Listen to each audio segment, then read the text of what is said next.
I want you all to witness this and feel the tone of this movie. What'd you do that for? So I could twist the broken end in your face. Bet you would do that. I would. I will if you...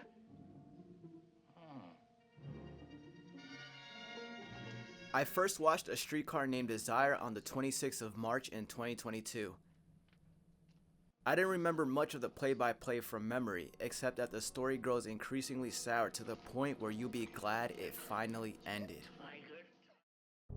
And speaking of the play-by-play, the source material for the 1951 motion picture comes from the 1947 play of the same name, written by Tennessee Williams, and we know how the last stage to screen performed. After months of pushing it off, 9 days Frankenstein this video with a few pepperonis drizzled on top, 2 rewatches, 3,000 words, another unexpected upload, and rabbit holing so far as to making A Streetcar Named Desire my personality. Well, the show's just gonna have to go on. I'm honestly so excited to share and discuss the world of classic movies and hopefully bring a new audience to them. You see, it's important to know Williams' play here, not only because it's an adaptation, but because most of the performers from Broadway made their way onto the screen. Except for one. Maybe I'll tell you at the end. Marlon Brando as Stanley. When I tell you this guy turned the world of acting upside down, you better believe it.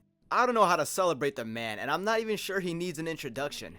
You know him from The Godfather, and maybe you adore Superman 1978. But to give you a better idea of his role as Stanley, Christian Bale became the American Psycho at 26. Look at that subtle off-white coloring. The tasteful thickness of it. Oh my God. Leonardo DiCaprio ran amok in Catch Me If You Can at 28. Drop it! Relax. You're late, all right? My name's Alan, Barry Allen, United... Timothée Chalamet just took over the culture with A Complete Unknown at 28, turning 29. And Marlon Brando, at age 27, while screen time is fairly shared with all the cast, filmed the performance of the aggressive ticking time bomb Stanley Kowalski. That seemed a bit too early for his age of 23 when it debuted in 1947 in A Streetcar Named Desire. How long are you here for? Well, I don't know yet. You gonna shack up here? I thought I would if it's not inconvenient for you all. The story of a clean Mississippian girlie named Blanche moving to old Louisiana to be with her sister Stella. And of course, dude, Stella is married to Stanley. And luckily for the production, her actress Kim Hunter came from Broadway. So the couple's chemistry was pretty much maxed out by this point. Kim Hunter didn't go on to have the most prolific career and even faced a blacklist in the 50s after this. But I didn't realize this until digging deeper, but she played one of my favorite characters from the original Planet of the Apes movies, Dr. Zira. I'm definitely gonna enjoy her performance now whenever I watch those back. And that lady right there, Vivien Leigh, you wouldn't know it from trying to identify her face, but she was her own star too. If Margot Robbie and Meryl Streep or Julia Roberts are actresses with star power, Vivien was that same star in her day. She gained her rightful fame from Gone in the Wind 12 years prior. You may have heard about it when COVID and BLM was booming, and the need for a precursor at the start of the movie on HBO Max was implemented for audience to understand that, well, it was 1939 and times were different. Vivien Leigh was awarded Best Actress, and Gone with the Wind is still the highest grossing movie today adjusted for inflation. I thought it'd be important to share some tidbits of information about these actors, about these humans. Bring them to life so you could hold them in a higher regard than some face in black and white, some contextualization like the way you're familiar with the faces you see today. So Blanche moves in with her sister Stella and her husband Stanley, but for all intents and purposes, the couple lives in the dumps. Blanche is used to more proper living and can't believe her sister transitions to having less. She used to be a teacher, an English teacher, and her reason for moving in, her story for getting away from Mississippi, is that she had been experiencing some lunacy and was on a leave of absence. And that's the basis of Streetcar. We find out Blanche was going through some hardships prior to arriving, and her mental state, unfortunately, is crumbling. Not those cats. A lot of her dialogue trails, runs, and even if you wanted to get a word in, Oh my, I'm feeling quite unwell. Is this for me? You always knew how I adored Coke. Why? What's that look on your face? Even from the first moments, not even 10 minutes in, you can form a suspicion of Blanche. Something's not right. Something is not quite well. And while I can't show you the example that I want, I'll share with you how she can seem pretty firm with how she carries herself. He's like an animal. Has an animal's habits. There's even something subhuman about him.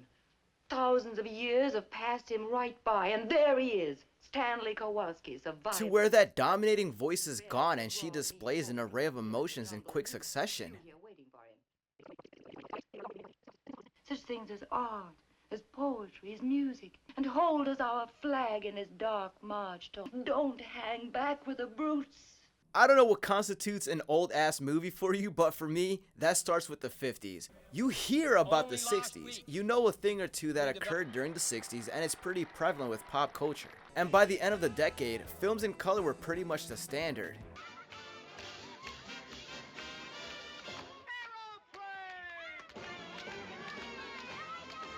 I promise you, color was becoming less of a rarity post-40s. Vivien Leigh's acting here is considered old ass. It's what you think of when you see a black and white movie for the most part. Sort of like this voice and visual I'm delivering right now, but Marlon Brando pretty much cracked his mold here, see? So while Vivien was acting her ass off like this, We adapt ourselves to each other. Our ways of life are too different. Our backgrounds are incompatible. So farewell, my friend. And let them... Marlon was popping off like this.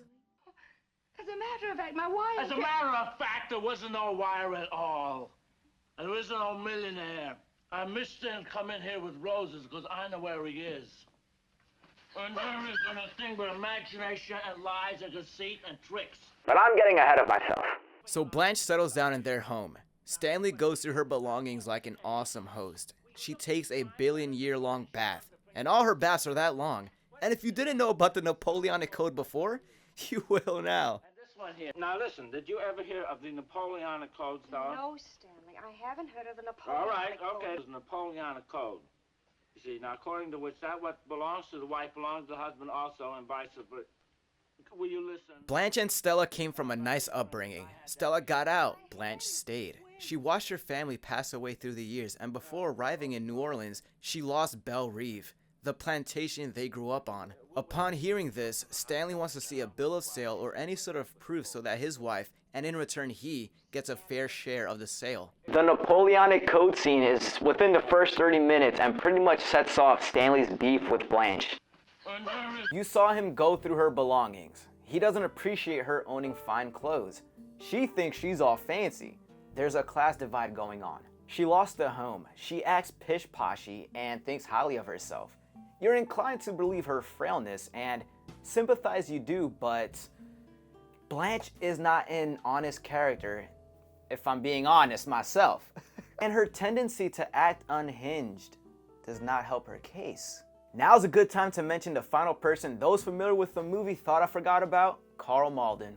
He was part of the Broadway show as the character Mitch. At first glance, Karl Malden's career on the screen might not be anything worth noting, but it did span over 6 freaking decades. He later appeared on a show with Michael Douglas, which I'm assuming the audience knows. He's in the Ant-Man movies. For 5 seasons called The Streets of San Francisco. I had no idea that show existed until now, but the craziest fun fact, Karl was the freaking president of the Academy of Motion Picture Arts and Sciences, the mofos that vote for the Oscars, and boy, were they on a roll this year.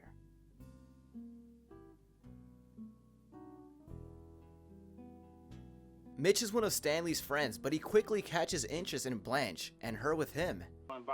He's an innocent and honest man who has a sickly dying mother and considers getting serious with our leading lady. They eventually go on a date, and it seems hopeful. Could this go somewhere?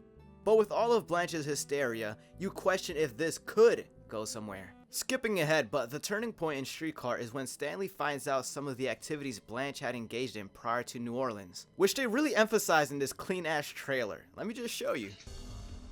Everybody in the town of Oriole knows all about her. What have you heard? I was fool enough to believe you were straight. You know that I've been on to you from the start. What are you doing? Man, that quality is even better than the Apple TV version I bought. But like I said, you kind of want to sympathize with Blanche. Even with someone that had feelings for her, someone that didn't hate her off the bat, also throws her like a bat. I'm trying so hard to teeter my commentary on borderline vague so that I can sway newcomers into watching Streetcar if you haven't already. That, and I'm making certain points based off this playlist here, which is serving as the clips that you're seeing. Am I going to put it here or am I going to put it there? Elia Kazan directed the movie. This segment here regarding him is an afterthought after realizing I never mentioned the director in my finished outline. I'll keep it brief, but he was a theater guy first. He started as an actor but then found his calling directing the stage. Like, at 26 he was a director, the age I'll be in a month, and I'm only talking about him. By age 38, he co-founded the Actors Studio, which is still up and running today. He directed both interpretations of A Streetcar Named Desire and was a key figure in the creation and rise of method acting, believe it or not. He felt that the best work came from actors that fully took hold of the characters they portrayed. Have you ever heard of an actor's director? It's when a director establishes a close connection with the actors they're working with and become a sort of right-hand man, a confidant, a friend. Elia was like that. Sort of like how Seth Rogen's character in The Studio wants to be. I'll conclude with this, but Elia Kazan had an affinity for unknown actors. He brought James Dean to Hollywood in his first of 3 movies, East of Eden. James Dean isn't the only one he discovered, but we have to get back to the movie now. You should probably hit that subscribe button if you want to get into more classic movies. I'm gonna build a classic cinematic universe with all these name drops. True to its stage origins, Streetcar takes place mainly in the Kowalski household. Other places are integrated like the bowling alley Stanley plays at and the street they live on, but otherwise, it's a display of their lives through the months in New Orleans. For the uninitiated, I want to leave you with curiosity. I won't tell you how this tale ends. How could I rob you of that experience? No, I'll just leave you with the setup. You know Blanche's mental state goes down the drain, but you don't know about her husband. You don't know her past nor the reason why her mental state is dwindling. You don't know the context behind Stanley's meltdowns, but if you watch, you will learn. You'll learn that besides the divide in class, a lot of their issues are rooted in his and Blanche's love for Stella. Both parties want her to be on their side. I made 2 notes on my first rewatch. First was a funny comment I can't show, but it's at the 1925 mark where Stanley calls Blanche a deep sea diver for having a collection of hella jewelry. The second was this scene here. This is like the epitome, the peak of, geez, poor Blanche. Now, let me see. I had to run through my repertoire. Oh, yes. I love parrot stories. Do you all like parrot stories? Well, this one's about the old maid and the parrot. She's so happy telling a joke, and rarely is she. Only for moments later.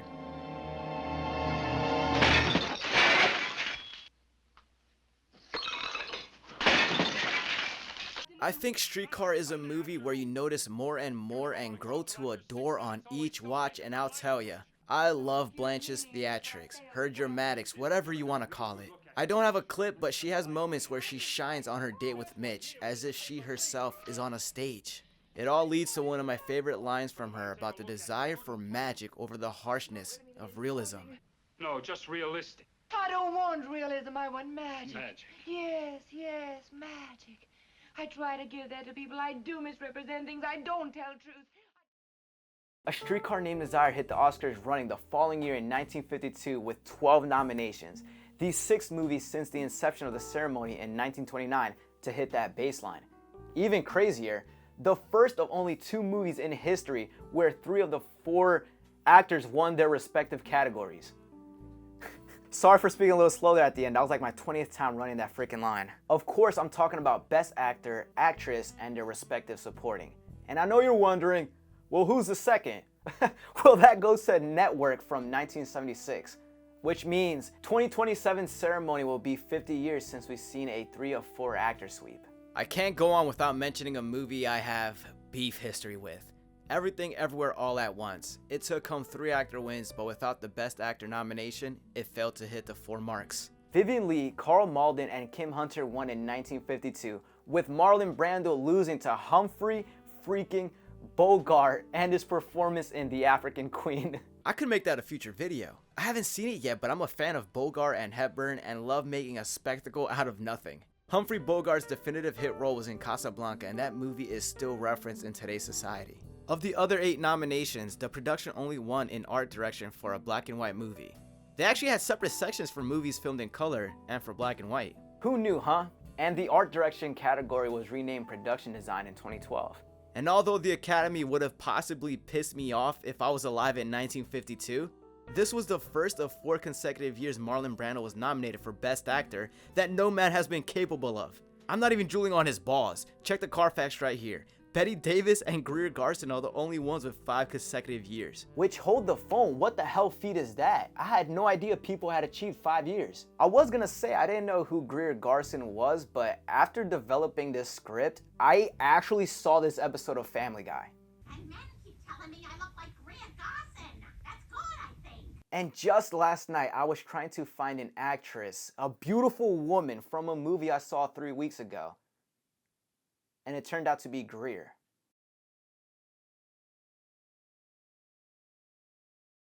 Al Pacino was nominated for 4 years in a row, but the first one was for supporting actor. And the rest of the list just shows the 3 consecutive years.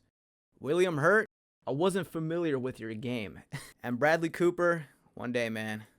One day. He's the last one to pull off a 3. The closest person today that can hit the 3P is Colman Domingo, hot off of Rustin and Sing Sing, 2024, 2025. Maybe he can hit the 3 with Michael with the supporting.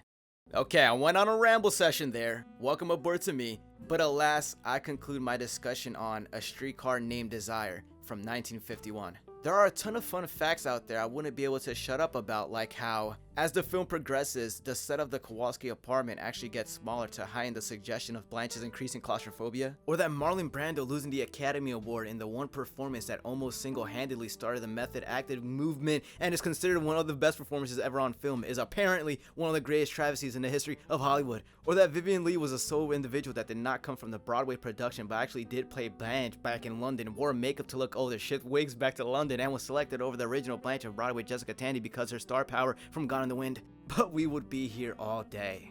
My goal with this potential series of classics Youthanized is to bring fresh air and fresh life to oldies. To convince and interest at least one person to watch what they never would have prior to the video, and I had to start with A Streetcar Named Desire.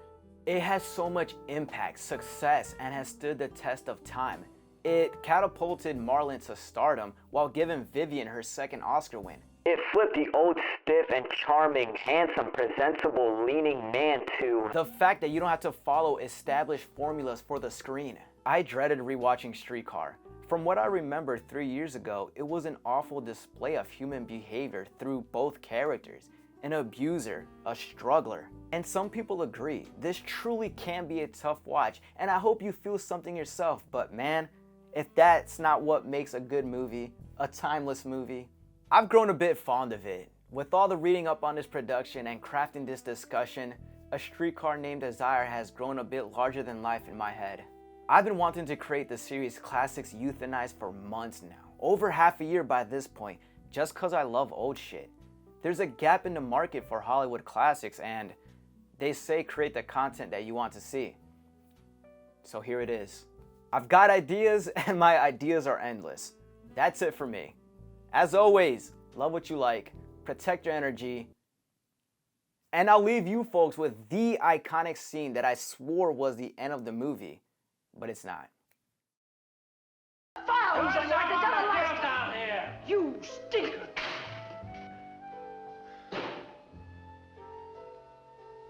Hey, stop!